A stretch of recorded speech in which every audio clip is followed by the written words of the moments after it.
He's being called Maine's Mamdani. Mostly by me, but it's catching on, so I just want to depart from the norm and take a bow. I really should have trademarked it. Man, I suck at capitalism. Anyway, the point is that military veteran turned oyster farmer Graham Plattner, running as a Democratic candidate for senator in Maine, is so anti-establishment that Democratic leadership is trying to bury him. They coaxed current Governor Janet Mills into the race with funding, endorsements, and mailing lists. And now the mainstream media is jumping on board too. CNN just tried to sabotage Plattner's campaign by doing opposition research at a level they never entertained with Trump. I'm going to show a series of clips showing how desperate the media establishment is to cut Plattner off at the knees. So stick around and watch them all, because what you are going to see is a textbook example of media framing, of how the media marginalizes the left by feigning controversy that depends on their own double standards that apply to the left. This framing process is so ubiquitous that I would go so far as to say that host Aaron Burnett and reporter Andrew Kaczynski are probably not even consciously trying to sabotage Plattner. Take a look at this first clip, where Kaczynski sets us up for what we are about to see. What's really interesting, Aaron, about these posts that we found is it shows most of them took place in the last 5 years, and it really shows this authenticity that has driven his campaign and made him so popular. But it also shows some of these left-wing positions that could really prove costly in a state that is known for electing moderates. There, right there. That's the notorious "on the other hand" technique. Kaczynski admits that Plattner's authenticity is making his campaign popular, that what the people of Maine are responding to is a no BS candidate who tells it like it is. Then he slips in the notorious word, but, which means whatever follows is inherently negative. And so what is the inherently bad thing? Left-wing positions in politics. That's what.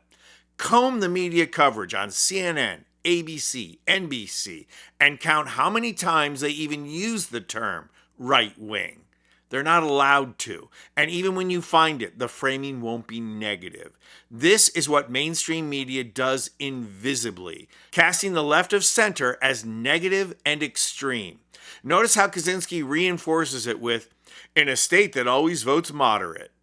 Yes, Andrew, a state that is fed up with the faux moderate Susan Collins. So maybe they are willing to listen to what the authentic left has to say now. And we haven't even gotten to the controversies that CNN is dying to uncover. And what is one of the big controversies? Plattner describing himself as a leftist is one of the biggies. Watch this. Now, in one post from 2021, he wrote, quote, "I got older and became a communist." In another, he called himself a vegetable-growing, psychedelics-taking socialist, writing that after his 4 tours overseas, he stopped believing in what he called the patriotic nonsense that got me there in the first place. This clip is classic reinforcement of taboos. Even after 2 separate Red Scares in the 20th century, the word communist is still taboo as we enter the second quarter of the 21st century. The word communist is so ideologically outrageous that its poor cousin, socialist, must also be renounced. And it's the fundamental unwillingness and inability of the media to define the terms that make it such an ideological tool.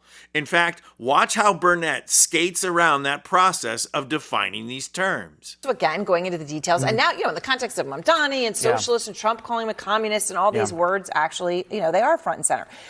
So right, we never get around to defining the terms. The fact of the matter is that this country has Social Security. What more proof do you need that we embrace socialism? Aside from public education, public health, those kinds of things. And yet here we are making Plattner confess to not being a socialist. I'm not a communist. I'm not a socialist. I own a small business. I want to emphasize once again that for the sake of brevity, I'm not showing where Burnett and Kaczynski speak glowingly of Plattner, but that doesn't balance things out. It only prevents their piece from being a total hit job. The framing is still marginalizing to Plattner.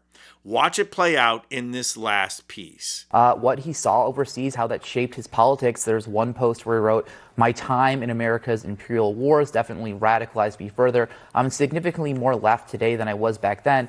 It's difficult to see all that horror as well as the grift, corruption, and not find the whole thing totally bankrupt.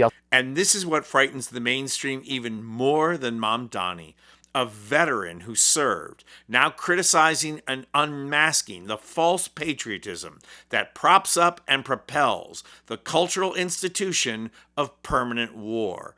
And you'll notice that neither Burnett nor Kaczynski have to criticize it. They just have to get Plattner to apologize for it.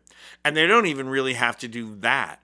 Just the understanding that it needs to be investigated renders it as marginal and negative. And this is only the beginning, folks. We'll see what lengths the media and the Democratic establishment goes to when Plattner continues to build up steam. One thing's for sure, it's going to get ridiculous. God forbid we ever let a working class socialist into the U.S. Senate.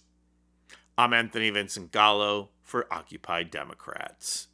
And if you like this video, please hit the like button and subscribe to our channel. You'll not only help out our channel, you'll be taking concrete action and helping get rid of Trump and the MAGA movement who ushered him in.